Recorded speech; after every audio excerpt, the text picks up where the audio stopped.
Our final complaint is that only some of the marker lights on the side of the trailer and rear are not illuminated.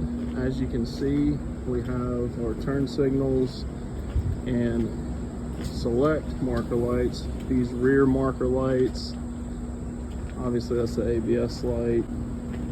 In the middle, clearance light, rear marker light on the side rail are not working. For this failure, we are going to look at the fuse panel located by the foot pedal. Move these wires out of the way. If you look at the diagram, we're looking for N20, listed as Park LP-trailer.